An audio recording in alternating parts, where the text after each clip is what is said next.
Kita mulai kisah ini dari kisah dua putra Adam alaihi salatu wassalam, Qabil dan juga Habil. Allah subhanahu wa ta'ala berfirman dalam Al-Quranul Karim, واتل عليهم نبأ بني آدم بالحق إذ قربا قربانا فتقبل من أحدهما ولم يتقبل من الآخر قال لأقتلنك. Bacakan ya Muhammad kepada mereka tentang dua kisah dua anak Adam alaihi salatu wassalam, isyarat kepada Qabil dan Habil. Ketika keduanya melakukan kurban, melakukan pendekatan diri kepada Allah subhanahu wa ta'ala, maka Allah subhanahu wa ta'ala menerima salah satunya dan menolak yang lainnya. Maka yang ditolak kurbannya mengatakan, qala la aqtulannak, saya akan bunuh kamu. Maka orang yang diterima kurbannya mengatakan, innama yataqabbalullahu minal muttaqin, sungguhnya Allah subhanahu wa ta'ala hanya menerima kurbannya dari hamba-hamba Allah yang bertakwa. La imbasatta yadaka litaktulani ma'ana bibasiti yadiya ilaika liaktulak inni akhafullah. Jika engkau ingin membunuhku silahkan, tapi saya tidak mungkin membunuh karena saya takut kepada Allah subhanahu wa ta'ala. Saya hanya hendak menggabungkan dosaku kepada dosamu, biar engkau menjadi penghuni neraka jahim. Ma'asyiral muslimin yang dimuliakan Allah subhanahu wa ta'ala, ketika Adam alaihi salatu wassalam syariatkan Allah subhanahu wa ta'ala untuk memperbanyak keturunannya dengan cara menikahkan masing-masing pasangan dengan kembarannya. Karena ketika itu Adam alaihi salatu wassalam dikaruniakan oleh Allah subhanahu wa ta'ala 40 anak-anak laki-laki dan perempuan, di mana setiap Hawa lahir maka selalu kembar, laki-laki dan perempuan. Ada yang mengatakan bahwa anak pertama Qabil, ada yang juga mengatakan Habil.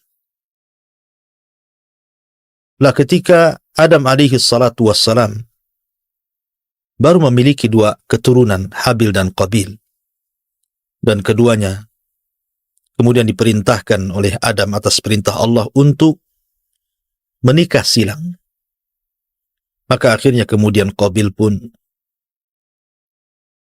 membantah dan menolak.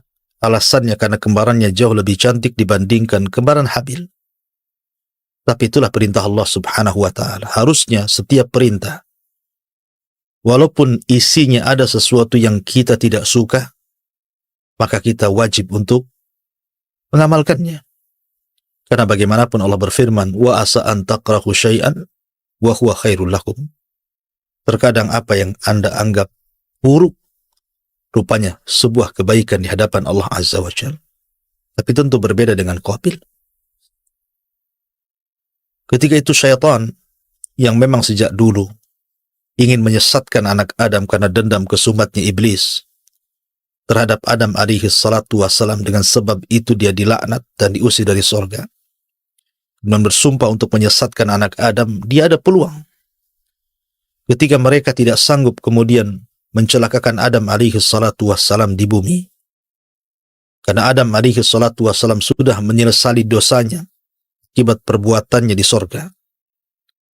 Maka iblis pun kemudian putus asa untuk menggoda Adam dan Hawa. Akhirnya diliriknya putra-putra Adam alaihi salatu wassalam. Dilihatnya ada kesempatan kepada Qabil, maka syaitan pun berikan waswas kepada Qabil untuk jangan menerima syariat itu dengan alasannya kau akan mendapatkan yang buruk rupa dan meninggalkan yang cantik rupa. Dari situ akhirnya Qabil pun menolak. Lah kemudian Adam alaihi salatu wassalam memberikan syarat untuk keduanya berkurban. Siapa yang diterima kurbannya maka dia berhak mengambil pasangannya. Maka berkurbanlah keduanya, yang satu dengan seekor kambing yang sangat sehat, besar, indah, yang satu dengan buah-buahan. Tapi Allah subhanahu wa ta'ala menerima yang kurbannya dari binatang ternak, kurbannya Habil, karena keikhlasan dan ketakwaan kepada Allah subhanahu wa ta'ala, dan Allah tolak kurbannya Qabil karena kurban didasari karena hasad. Akhirnya, setelah kemudian Allah subhanahu wa ta'ala menerima korbannya Habil, harusnya Habil berhak untuk mendapatkan kembaran Qabil. Tapi karena Qabil sudah hasad, kemudian juga datang iblis memberikan was-was yang berakhir dengan pembunuhan Qabil terhadap Habil, dan inilah pembunuhan pertama sepanjang umat manusia. Qabil membunuh Habil. Akhirnya kemudian setelah itu Qabil pun mengambil kembarannya, kemudian berpisah dari kelompok Adam alaihi salatu wassalam yang berada di pegunungan. Dia memilih untuk tinggal di lembah. Nah, setelah kemudian waktu pun berjalan, kemudian Qabil dan pasangannya pun memiliki keturunan, maka Adam alaihi salatu wassalam sangat menyesal, sangat bersedih hati dengan kematian putranya Habil yang ketika itu memang mewarisi akhlak dan juga agama Nabi Adam alaihi salatu wassalam. Maka dia berdoa kepada Allah subhanahu wa ta'ala. Dari sinilah kemudian Allah subhanahu wa ta'ala anugerahkan kepada Adam alaihi salatu wassalam seorang nabi yang kita kenal dengan Nabiullah Syith alaihi salatu wassalam. Dalam bahasa Ibraniyah, Syith itu artinya hibatullah. Hibatullah, pemberian Allah subhanahu wa ta'ala sebagai ganti kematian Habil. Ada yang mengatakan bahwa Syith anak ketiga Adam alaihi salatu wassalam dan juga kembarannya. Ma'asyiral muslimin yang dimuliakan Allah subhanahu wa ta'ala. Lah Nabiullah Syith alaihi salatu wassalam dididik oleh Adam alaihi salatu wassalam betul-betul dengan didikan agama. Diarahkan dengan arahan-arahan baik, diajarkan akhlak-akhlak mulia. Karena Adam alaihi salatu wassalam sudah melihat bagaimana salah satu putranya Qabil yang membelot dari ajarannya. Tapi ingat sekali lagi, zaman itu belum ada penyimpangan akidah. Baru sebatas penyimpangan terhadap akhlak dan juga terjadi pembunuhan. Tapi mereka masih mentauhidkan Allah Azza wa Jalla. Nah, Syith alaihi salatu wassalam, dialah yang kemudian membimbing kaumnya Adam alaihi salatu wassalam, menggantikan posisi ayahnya Adam alaihi salatu wassalam untuk membimbing umat ini. Lah ketika kerusakan yang luar biasa terjadi pada kabilahnya Qabil yang berada di lembah, karena juga tidak ada seorang nabi yang diutus kepada mereka. Mereka menolak ajaran ayahnya Adam alaihi salatu wassalam. Maka anak keturunan dan kaumnya Qabil pun menjadi rusak. Bahkan di antara kemungkaran yang disebutkan oleh Abdullah bin Abbas radhiyallahu anhuma ketika mentafsirkan ayat wala tabarrujna tabarrujal jahiliyatil ula, dan hendaklah seorang wanita jangan bersolek seperti bersoleknya wanita-wanita jahiliyah. Abdullah bin Abbas radhiyallahu anhuma mentafsirkan bahwa salah satu tafsirnya mengatakan bahwa ayat ini isyarat kepada dua kaum di zaman Nabiullah Adam alaihi salatu wassalam. Pertama, kaum Adam alaihi salatu wassalam yang berada di perbukitan, dan yang kedua kaumnya Qabil yang berada di lembah. Lah kaumnya Qabil yang ada di lembah ini rusak karena tidak ada yang menasihati mereka. Apalagi Mang Qabil sendiri akhlaknya tidak baik. Maka mulailah mereka tabarruj. Mereka suka bersolek. Kehidupan mereka rusak. Dan inilah awal tabarruj dalam umat manusia. Kaumnya Qabil. Mereka suka telanjang. Mereka suka menampakkan aurat. Berbeda dengan kaum Adam alaihi salatu wassalam yang dibimbing oleh Syith alaihi salatu wassalam yang berada di perbukitan. Mereka diarahkan untuk tidak tabarruj. Mereka diarahkan untuk menutup aurat mereka, berakhlak dengan akhlak yang baik. Dan diajarkan aturan-aturan agama dan ibadah kepada Allah subhanahu wa ta'ala. Sampai suatu ketika, Iblis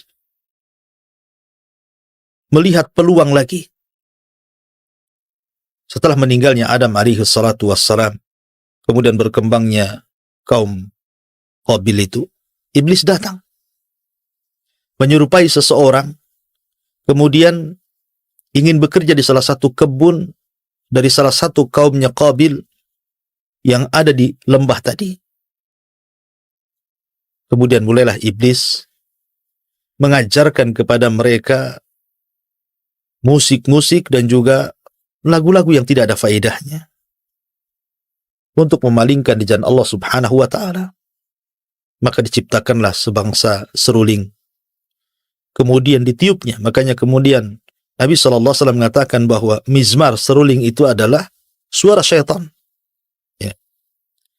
Maka kemudian setelah mereka diajari musik-musik, suatu ketika mereka mengadakan Id, perayaan. Kemudian mulailah mereka meniup seruling. Memulai memainkan musik, dan inilah musik pertama yang terjadi di alam semesta. Lah rupanya suara musik itu lantang sampai kemudian terdengar ke perbukitan. Lah kaum Syith yang terdidik dalam akhlak, kemudian mereka merasa bising dan penasaran. Akhirnya satu dua anak muda pun mengintai ada apa sebenarnya. Dan ketahuilah bahwa kata Abdullah bin Abbas radhiyallahu anhuma bahwa perempuan kaumnya Qabil itu cantik-cantik, tetapi laki-lakinya kurang tampan. Tetapi sebaliknya kaumnya Syith alaihi salam, laki-lakinya tampan-tampan, tapi wanitanya kurang cantik. Maka ketika beberapa anak muda kemudian mengintai ada apa dan suara apa aneh, mereka tidak pernah mendengar musik sebelumnya. Ketika dilihat kemudian ada pesta yang sangat besar, dan laki-laki dari kaum Syith ini melihat kemolekan, kecantikan wanita-wanita kaum Qabil, akhirnya mereka tertarik dan menghabarkan kepada anak-anak muda yang lainnya. Setelah ceritakan, akhirnya mulailah mereka turun. Kemudian mereka bertatap muka antara wanita-wanita kaum Qabil yang cantik-cantik dengan laki-laki kaum Syith yang tampan-tampan. Mulailah kemudian mereka saling menyukai, berikhtilat, dan berakhir dengan perzinahan. Dan inilah perzinahan pertama yang terjadi di alam semesta. Jadi banyak kemungkaran di situ. Terjadi pembunuhan, terjadi tabarruj, sampai kemudian munculnya musik pertama di alam ini, sampai akhirnya kemudian terjadi perzinahan. Makanya zina itu tidak lepas daripada musik, tidak lepas daripada khamar, dan tidak lepas daripada ikhtilat. Ma'asyiral muslimin yang dimuliakan Allah Azza wa Jalla. Maka semakin banyaklah anak-anak muda dari kaum Syith yang kemudian bergabung melakukan maksiat dengan gadis-gadis kaumnya Qabil. Dan itu keberhasilan iblis, karena kerusakan apapun pasti di belakangnya iblis. Kerusakan apapun. Makanya Allah Subhanahu wa taala berfirman dalam Al-Qur'anul Karim, "Wala tattabi khutuwati syaitan." Janganlah kalian mengikuti langkah-langkah syaitan. Karena syaitan itu dalam menggoda terkadang tidak langsung membuat langkah-langkah mulai dari yang kecil dan berakhir dengan yang besar. Lah Syith alaihi salatu wassalam diutus oleh Allah Subhanahu wa taala untuk menjadi nabi pertama setelah Adam alaihi salatu wassalam. Lah Syith ini berusaha untuk mendakwai kaumnya. Karena bagaimanapun ada yang mengatakan bahwa Syith sebagai bentuk bahwa diangkat dia menjadi nabi dan rasul. Maka dalam sebuah hadis Nabi SAW mengatakan unzila ala Syith khamsuna sahifatan. Diturunkan kepada Nabi Allah Syith 50 sahifah, lembaran yang isinya ajaran-ajaran kebaikan, yang isinya adalah ajaran-ajaran akhlak dan cara beribadah kepada Allah Subhanahu wa taala. Makanya sebelum Adam alaihi salatu wassalam meninggal dunia, Adam mengajarkan Nabiullah Syith tentang amalan-amalan kebaikan yang dilakukan di siang hari dan amalan-amalan kebaikan yang dilakukan di malam hari. Sampai akhirnya turun kepada Syith sahifah. Ada yang mengatakan bahwa Allah Subhanahu wa taala menurunkan kitab dari langit kepada para nabi dan rasul itu jumlahnya 104. Yang 4 ma'ruf, ada Taurat, ada Zabur, ada Injil, ada Al-Quran. Tetapi yang 100 ini tidak diketahui namanya, hanya sekedar kalimatnya suhuf. Suhuf itu artinya lembaran-lembaran. Seperti Zabur sendiri sebenarnya lembaran-lembaran. Zabur itu kan tidak tebal, hanya beberapa lembaran saja, yang kemudian menjadi tarannum, menjadi sebuah bait-bait syair yang kemudian selalu dilantunkan oleh Nabiullah Daud alaihi salatu wassalam sampai suaranya luar biasa. Dan Daud memiliki suara yang sangat indah sampai suaranya diikuti oleh gunung-gunung dan juga burung-burung. Nah, sahifah itu lembaran-lembaran. Nah, dari 100 lembaran itu 50 lembar diberikan kepada Nabiullah Syith alaihi salatu wassalam. Kemudian yang 30 lembar nanti akan sampai kisahnya diberikan kepada Idris alaihi salatu wassalam. Kemudian yang 10 lembar diberikan kepada Nabi Musa alaihi salatu wassalam selain Taurat, dan yang 10 lembarnya diberikan kepada Ibrahim alaihi salatu wassalam, maka lengkaplah 100. 50 kepada Syith, 30 kepada Idris, 10 kepada Musa, dan 10-nya lagi kepada Ibrahim alaihi salatu wassalam. Dan Al-Quran mengisyaratkan, inna hadha lafi suhufil ula, suhufi Ibrahima wa Musa. Sesungguhnya Al-Quran ini terkandung isi suhuf-suhuf terdahulu. Suhufnya Syith, suhufnya Idris, termasuk juga suhufnya Ibrahim dan juga suhufnya Musa. Nah, Syith ini diberikan suhuf, 50 lembar suhuf, untuk menjadi pedoman dan undang-undang kaumnya untuk mengikuti ajaran Nabiullah Adam alaihi salatu wassalam, ajaran tauhid, hanya menyembah Allah Subhanahu wa taala, mengajarkan akhlak, mengajarkan akidah, mengajarkan muamalah, dan begitu seterusnya. Lah, ketika banyak anak-anak muda kaumnya kemudian turun dan bergabung dengan kerusakan yang ada di kaumnya Qabil, maka Syith berusaha untuk mendakwai mereka untuk kembali ke jalan Allah Subhanahu wa taala. Tidak henti-hentinya Syith alaihi salatu wassalam berusaha untuk mengembalikan kaumnya dan mengharamkan untuk ikhtilat dengan kaumnya Qabil. Dan itu dilakukan sampai kepada Syith alaihi salatu wassalam meninggal dunia. Sehingga Al-Imam Ibnu Katsir dalam kitabnya Al-Bidayah wa Nihayah, beliau mengatakan, lamma mata Adam, ketika Nabiullah Adam alaihi salatu wassalam meninggal dunia, maka Adam alaihi salatu wassalam kemudian memerintahkan keturunannya, Syith alaihi salatu wassalam, untuk menggantikan beliau menjadi nabi. Maka ketika Allah Subhanahu wa ta'ala takdirkan Qabil membunuh saudaranya Habil, maka kemudian sebagai pengganti Habil adalah Syith alaihi salatu wassalam. Tapi setelah kemudian Syith meninggal dunia, maka dimerintahkan salah satu putranya yang bernama Anush untuk menggantikan dirinya, terus mendakwahkan kepada kebaikan. Kemudian setelah Anush meninggal dunia, maka kemudian Anush pun mewasiatkan putranya Qainan untuk melanjutkan perjuangan kakeknya Syith dan Adam untuk menyeru manusia kepada kebaikan. Kemudian setelah Qainan meninggal dunia, maka Qainan pun kemudian mewasiatkan kepada putranya yang bernama Mahlail, yang konon kata Imam Ibnu Katsir, Mahlail ini orang-orang Persia menganggap dia adalah Malikul Aqalim Sab'ah, raja yang menguasai 7 iklim. Dan dia orang yang pertama kali menebang pohon. Bahkan dialah yang kemudian membangun negara yang disebut dengan Babil. Bahkan ada yang mengatakan, dialah yang mengumpulkan para tentara untuk melawan dan berperang melawan iblis dan tentaranya. Yang kemudian akhirnya tentara iblis pun lari tunggang langgang ke gunung-gunung, ke hutan-hutan, ke padang pasir, dan begitu seterusnya. Lah ketika Mahlail kemudian meninggal dunia, maka kemudian dia wasiatkan kepada putranya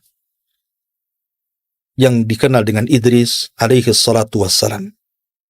Dan dia nabi yang ketiga setelah Adam, kemudian Syith, kemudian Idris alaihi salatu wassalam, yang dikenal namanya adalah Khanuh ibn Mahlail ibn Qainan ibn Anush ibn Syith ibn Adam alaihi salatu wassalam. Ma'asyiral muslimin yang dimuliakan Allah subhanahu wa ta'ala, Allah subhanahu wa ta'ala memang tidak menyebutkan tentang kisah Syith dalam Al-Quranul Karim. Tapi ada isyaratnya dalam hadis Nabi SAW sebagaimana yang tadi saya sebutkan. Berbeda dengan Idris. Idris alaihi salatu wassalam disebutkan dalam Al-Quran. Allah subhanahu wa ta'ala berfirman dalam surah Maryam, "Wadhkur fil kitabi Idrisa innahu kana siddiqan nabiyya." Ceritakan wahai Muhammad, fil kitabi Idris, di dalam Alkitab Al-Quran ini tentang kisah Idris alaihi salatu wassalam. Innahu kana siddiqan nabiyya. Sesungguhnya Idris adalah orang yang sangat jujur dan dia adalah seorang nabi. Wa rafa'nahu makanan 'aliyya. Dan kami angkat Idris ke tempat yang paling tinggi. Anda harus tahu bahwa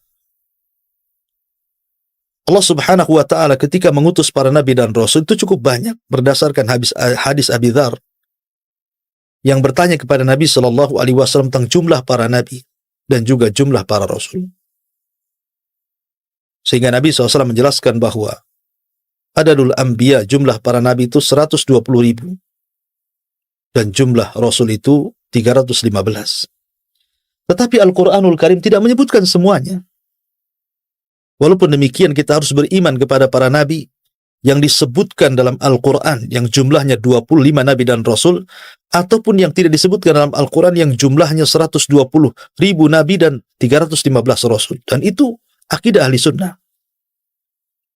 Walaupun yang kita kenal, yang kita harus imani adalah 25 nabi dan rasul karena namanya dicantumkan dalam Al-Quran, di mana 15 secara nama tercantum dalam surah Al-An'am dan sisanya sampai 25 nabi dan rasul tercantum dalam beberapa surat di dalam Al-Quranul Karim.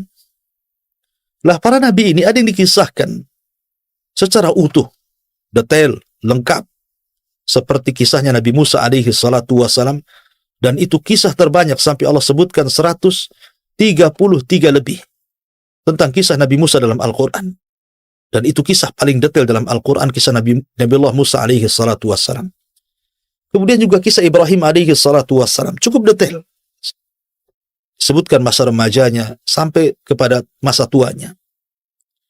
Tapi ada juga nabi itu tidak disebutkan secara rinci, hanya disebutkan kisah globalnya. Seperti kisah Nabi Saleh, Nabi Syuaib, dan nabi-nabi yang lainnya. Tapi ada nabi juga sama sekali kisahnya hanya cuplikan saja. Seperti kisah Idris tidak disebutkan bagaimana masa kecilnya, masa remajanya, sampai tuanya. Hanya Allah mengatakan, "Wadhkur fil kitabi Idris, innahu kana siddiqan nabiyya wa rafa'nahu makanan 'aliyya." Hanya isyarat saja. Sebutkan ya Muhammad di dalam Al-Quran tentang kisah Idris. Sungguhnya dia seorang yang jujur dan seorang nabi dan kami angkat di tempat yang paling tinggi. Tapi ada juga yang disebutkan namanya tapi tidak ada kisahnya. seperti Zulkifli, Ilyasa, dan beberapa para nabi. Walaupun demikian tetap kita mengacu kepada Al-Quran dan Sunnah yang sahih tentang kisah para nabi dan rasul, walaupun disisipkan tentang kisah Israiliyat, tentu kisah-kisah yang tidak bertentangan dengan Al-Quran dan Sunnah, karena Nabi SAW bersabda, hadithu an Bani Israel wala haraj, ceritakan tentang kisah Bani Israel, dan itu tidak mengapa selama tidak bertentangan dengan Al-Quran dan Sunnah. Ada perselisihan para ulama tentang siapa Idris. Ada yang mengatakan bahwa Idris itu adalah Ilyas. Jadi Idris dengan Ilyas itu sebenarnya satu orang. Ada yang mengatakan Idris, ada yang mengatakan Ilyas. Sebagaimana Imam Al-Bukhari menyebutkan dari Abdullah bin Mas'ud radhiyallahu anhu dan juga Abdullah bin Abbas radhiyallahu anhuma, anna Ilyasa huwa Idris. Bahwa Ilyas adalah Idris. Menunjukkan bahwa Idris dengan Ilyas itu satu orang sebenarnya. Dan dari Anas bin Malik radhiyallahu an dalam peristiwa Isra dan juga Mi'raj, ketika Nabi SAW kan berjumpa dengan Idris, maka Idris mengatakan kepada Nabi SAW, marhaban bi akhin salih wan nabiyyin salih.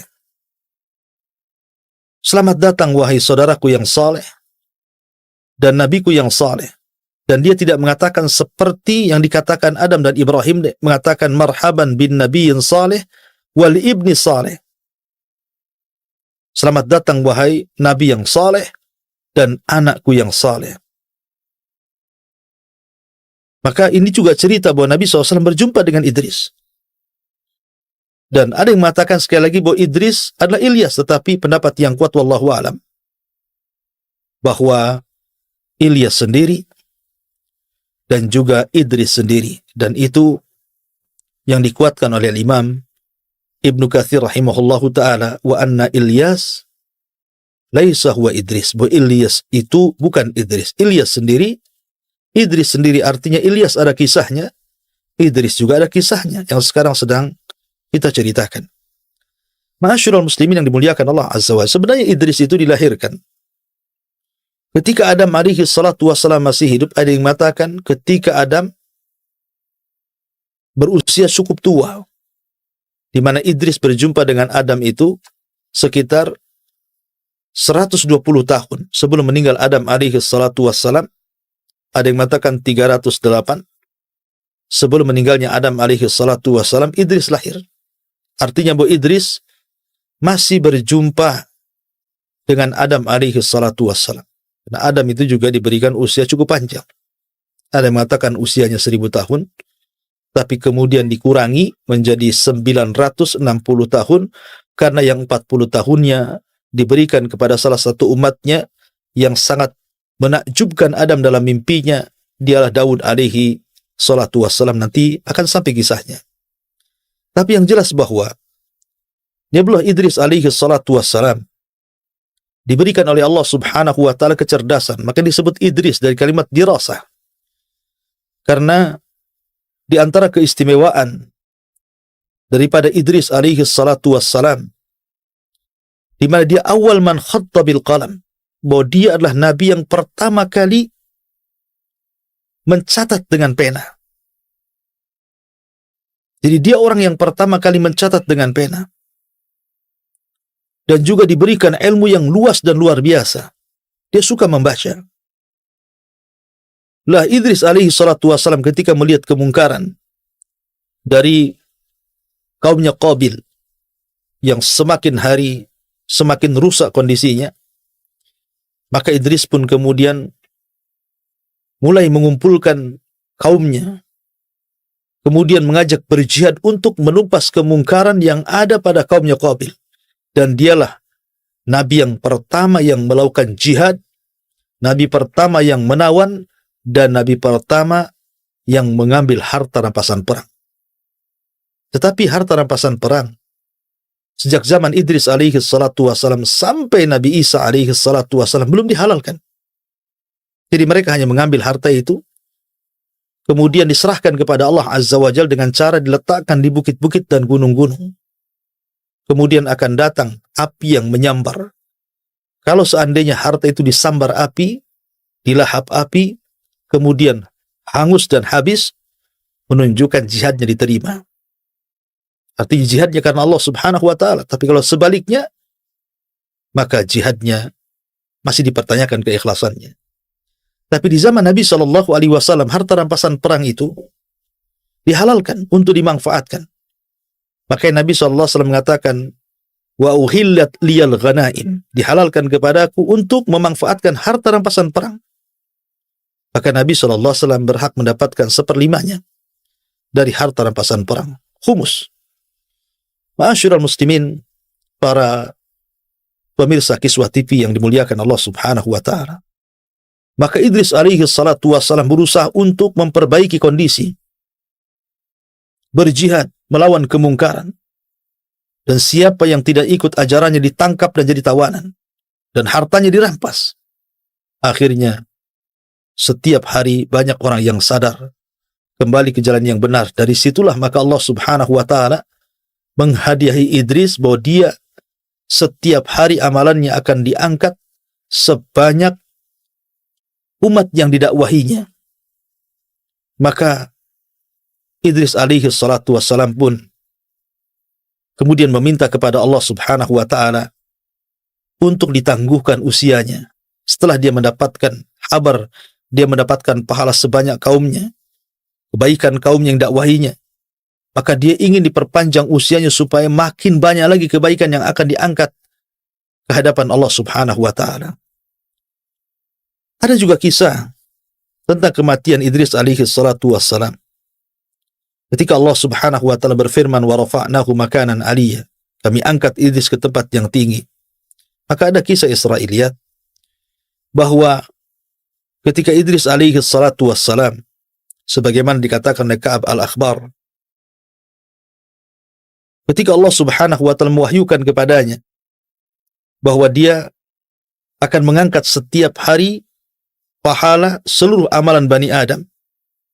Kemudian Idris pun berdoa kepada Allah Azza wa Jal untuk ditangguhkan usianya agar jangan cepat diwafatkan. Berjumpalah Idris dengan malaikat Jibril. Kemudian dia meminta kepada Jibril untuk dipertemukan dengan malakul maut. Maksudnya supaya Idris bernego dengan malakul maut agar jangan dulu dicabut nyawanya dan agar ditangguhkan usianya.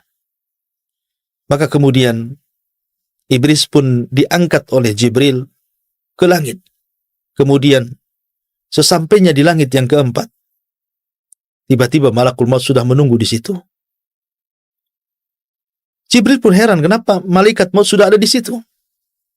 Maka Jibril bertanya, kenapa engkau sudah di sini? Maka malakul maut mengatakan bahwa Allah merintahkan aku untuk mencabut nyawa seorang manusia di langit ini. Aku pun heran. Mana ada manusia di sini? Rupanya di situ ada Idris yang dibawa oleh Jibril. Subhanallah. Idris ingin meminta tangguhan usia, sementara malakul maut diperintahkan Allah untuk mencabut nyawa Idris. Itulah kematian. Apabila datang kematian, maka tidak ada yang mampu mencegahnya. Walaupun kita berusaha untuk membentengi diri kita, rumah kita, tetap saja. Walau kuntum fi burujim musayyadah, aina ma takunu yudrikumul maut, walau kuntum fi burujim musayyadah. Dimanapun kau berada, kematian itu pasti akan menjemput dirimu, walaupun kau bentengi rumahmu, dirimu, dengan apapun benteng, tetap saja kematian itu akan menjemput siapapun. Kalau sudah datang takdirnya, la yastakhiruna sa'atan wa la yastaqdimun. Tidak mungkin mundur, tidak mungkin maju. Kullu nafsin dha'iqatul maut, setiap jiwa pasti akan mati. Ada yang mengatakan seperti itu bahwa Idris meninggal di langit keempat. Dan itu makna ayat wa rafa'nahu makanan aliyya, dan kami angkat Idris ke tempat yang tinggi. Tapi ini kisah Israiliyat. Tapi ada juga yang mengatakan bahwa Idris tidak meninggal di langit. Idris meninggal di bumi. Karena semua manusia meninggal di bumi. Sebagaimana Adam alaihi salatu wassalam diturunkan dari sorga supaya dia meninggal di bumi. Adapun Isa alaihi salatu wassalam diangkat ke langit. dia akan diturunkan kembali di akhir zaman dan akan meninggal di bumi. Jadi semua manusia akan meninggal di bumi. Tidak ada satupun manusia akan meninggal di langit. Tapi ini masalah khilaf para ulama. Tapi yang jelas bahwa kisah Nabi Syith dan kisah Nabi Idris alaihi salatu wassalam, kedua nabi ini berusaha untuk memperbaiki kaumnya. Memperbaiki bagaimana umatnya kembali ke jalan Allah subhanahu wa ta'ala. Namun perlu dicatat bahwa di zaman itu belum ada penyimpangan akidah sama sekali. Belum ada. Jadi penyimpangan mereka itu hanya melakukan dosa besar. Pembunuhan, kemudian perzinahan, kemudian munculnya alat-alat musik, ya, kemudian juga menampakkan aurat, ikhtilat, dan yang semacamnya. Tapi mereka semua masih mentauhidkan Allah, baik kaumnya Qabil ataupun kaumnya Sis alaihi salatu wassalam. Sampai pada waktunya ketika Idris alaihi salatu wassalam meninggal dunia. Dan Idris ajarannya masih dipegang oleh anak turunannya. Sampai kepada ada satu keluarga yang disebut dengan keluarga Wud, atau Quran menyebutnya Wad, memiliki beberapa anak. Ada Yaghus, ada Ya'ub, ada Nasr, yang disebutkan di dalam surah Nuh. La tadarunna waddan wala suwa'an wala yaghutha wa ya'uqa wa nasra. Jadi keluarga Wud ini adalah umatnya Idris alaihi salatu wassalam yang paling soleh yang tersisa kala itu. Baik, dermawan, cerdas, saleh, dicintai umatnya. Sampai akhirnya kemudian Wud pun meninggal dunia. Kemudian digantikan oleh Yaghus, digantikan oleh Ya'uq, digantikan oleh Nasr. Akhirnya semua anak-anaknya juga meninggal dunia, sehingga hilanglah qudwah. Hilanglah percontohan yang baik. Mulailah akhirnya syaitan datang kembali, membisikkan kepada generasi pertama yang merupakan murid-muridnya keluarga Wud, dan mengatakan, kenapa kalian tidak membuat patung? Ambil batu, kemudian pahat, buat semacam berhala, ya, gambarlah mereka, supaya kalian diingatkan dengan kebaikannya. Maka mulailah generasi pertama mereka membuat patung. Dan inilah pembuatan patung pertama, tapi belum disembah. Kemudian datang generasi kedua. Kata syaitan, kenapa kalian tidak memproduksi banyak-banyak? Letakkan di rumah-rumah kalian, supaya tidak ada satu rumah pun kecuali ada patungnya orang saleh. Buatlah patung yang sedang sujud, yang sedang ruku, yang sedang bersedekah, supaya kalian terangsang untuk melakukan ibadah. Sampai datang generasi ketiga, keempat yang tidak mengetahui kenapa generasi pertama buat patung. Akhirnya kemudian setan pun mendatangi mereka dan mengatakan, aku hidup di zaman bapak dan kakek kalian, sesungguhnya mereka membuat patung ini agar kalian menyembahnya. Maka terjadilah kesyirikan pertama setelah Idris alaihi salatu wassalam, itu pun setelah asyratu qurun, setelah 10.000 tahun dari zaman Adam alaihi salatu wassalam, sampai akhirnya diutus kepada mereka seorang nabi yang merupakan rasul pertama di dunia, Nabi Nuh alaihi salatu wassalam. Dan nanti akan kisahnya, karena Nuh ini cukup panjang kisahnya. Jadi terjadinya kesyirikan itu setelah 1000 tahun. Ya, setelah Idris alaihi salatu wassalam meninggal dunia, kemudian muncul murid-muridnya memiliki murid-muridnya lagi, sampai akhirnya kepada keluarga Wud. Lah inilah orang soleh terakhir yang meninggal, yang akhirnya kemudian dibuat patung dan berhala, kemudian generasi setelahnya menyembahnya, dan inilah kesyirikan pertama yang terjadi di alam semesta, sampai diutus kepada mereka Nabi Allah Nuh alaihi salatu wassalam.